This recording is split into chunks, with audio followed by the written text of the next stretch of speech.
We've all heard the saying, knowledge is power. And although part of that is true, I'm going to challenge it for one simple reason. Knowledge is information. Information, when put into action, is powerful.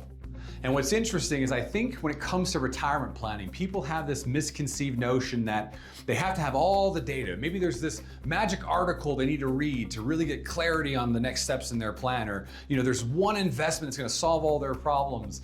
And it's just, I'm going to gather more and more information and more data. And what's really interesting is I think everyone knows what it takes to retire successfully. You got to spend way less than you make. You need to save for your future. You need to pay off debts. You need to think through how you're going to manage taxes, where you're going to get income from. Conceptually, we know these things. But what ends up happening is we almost have a paralysis by analysis. We overthink. We think the next solution's out there we got to go find. I'm going to give a simple analogy. If you ask someone, have you ever had to change the battery in your smoke detector? Every single person will say yes. And then you ask, what time does your smoke detector let you know it needs its battery changed?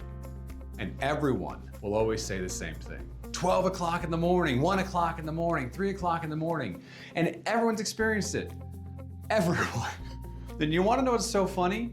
All of us know we should change our smoke battery, the batteries in our smoke detector. We should change those every 6 months. They say do it with daylight savings. You set the clocks back, you change your batteries. You set them forward, you change your batteries. How many people actually do it?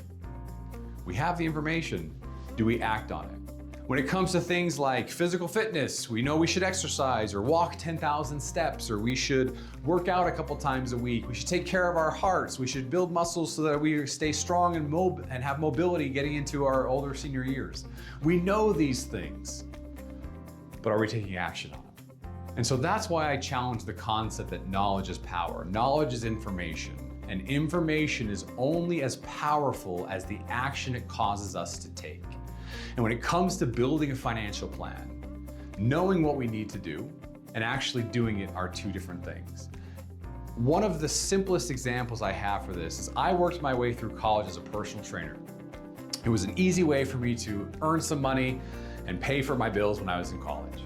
So I know here's how you should work out, here's the nutrition you have, and here's this and here's that. I know all these things.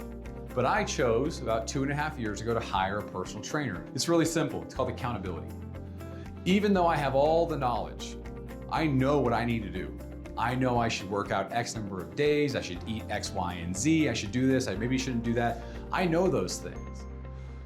But I work with a professional in that field to hold me accountable, because information by itself is not action. And my trainer is someone that holds me accountable. I say, hey, I booked an appointment. I know he's there waiting for me. I have to show up at the time I agreed to because someone else is there expecting me to be. It's a weird analogy, I know. But when it comes to the financial world, when it comes to retirement planning, when it comes to planning for your financial future, knowledge on what you should be doing is the first step. Applying that knowledge is the second and most important step. And if it's something that you're struggling to do on your own, the value of a professional who does this each and every day is it allows you some accountability. Someone who can hold your hand as a guide and help you understand, if you want to get to here are the steps we have to take. And I'm going to hold you accountable to help you achieve your goals. There are two different concepts, finance and fitness, but at the end of the day, there are a lot of similarities. Knowing what we need to do and actually doing it are two different stories. Let's bring them together, because action leads to confidence. And confidence is what helps us move forward when it comes to plans. Thanks for listening.